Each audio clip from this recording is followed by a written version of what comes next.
పీకే అంటే పవన్ కళ్యాణ్ మాత్రమే కాదు, ప్రశాంత్ కిషోర్ అని కూడా. ఒక దశలో 2 తెలుగు రాష్ట్రాల వ్యాప్తంగా ఒక ఊపు ఊపింది పీకే మానియా. 2019 ఎన్నికల్లో మొదట టీడీపీ చేసుకోవాల్సిన పీకే ఒప్పందం తర్వాత జగన్ ఎగరేసుకుపోవడం, ఆయనిచ్చిన సలహా సూచనలతో ప్రత్యేక హోదా డ్రామాలాడి ఎలాగల జగన్ గెలవడం ఒక గత చరిత్ర. దీంతో పీకే ఎఫెక్ట్ తెలుగు రాష్ట్రాల మీద పడ్డం క్రమేణా మొదలైంది. అక్కడి నుంచి పీకే, ఆయన ఐపాక్ టీం వేరువేరుగా మారడం, ఆపై ఆయన శిష్యులు రాహుల్ శర్మ, సునీల్ కొనుగోలు వంటి వారు కూడా ఆయనంతటి వారు కావడం, మరీ ముఖ్యంగా సునీల్ కొనుగోలు కర్ణాటకలో కాంగ్రెస్ ని అదే ఊపులో తెలంగాణలోని కొనసాగించి ఇక్కడ ఆ పార్టీని గెలిపించడం వరకు పీకే మానియా యథేచ్ఛగా నడిచిందనే చెప్పాలి. గత ఎన్నికల టైంలో కేసీఆర్ తో కూడా పీకే మంత్రాలు జరపడం సంగతి తెలిసింది. ఇప్పుడు లేటెస్ట్ గా పీకే ఏమంటున్నాడంటే, రేవంత్ బీహారీలను తిట్టారని, ఆయన ఎలాగైనా సరే ఈసారికి ఓడించి ప్రతీకారం తీర్చుకుంటానని అంటారు పీకే.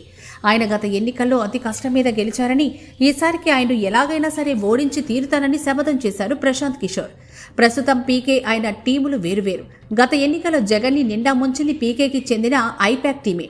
ఊహించని విధంగా మన సీట్ల సంఖ్య పెరిగిపోతుందని ఊదరకొట్టిన ఈ టీం అన్నట్లుగానే జగన్కి ఎవరు ఊహించని విధంగా 11 సీట్లు వచ్చాయి. దీంతో పీకే పెప్ అయిపోయింది అన్న టాక్ అయితే స్ప్రెడ్ అయింది. అలాంటి పీకే ప్రస్తుతం బీహార్లో జనసూరజ్ పార్టీ అని ఒకదాన్ని పెట్టి రాజకీయపు అడుగులు వేస్తున్నారు.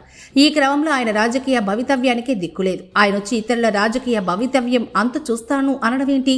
కింగ్ మేకర్ పొజిషన్ నుంచి కింగులా మారుతామన్న తాపత్రయం గల పీకే దానిపై మొదట ఫోకస్ పెట్టకుండా ఇంకా పాతకాలపు స్ట్రాటజిస్టుగానే థింక్ చేస్తే ఎలా అన్నది మరొక కామెంట్. ఫస్ట్ మీరక్కడ కింగ్ అవ్వండి సార్, ఇతరులను బొంగు చేయడం సంగతి చూద్దాం అన్నది ఆయనకు కొందరు కాంగ్రెస్ నేతలు విసురుతున్న సవాల్.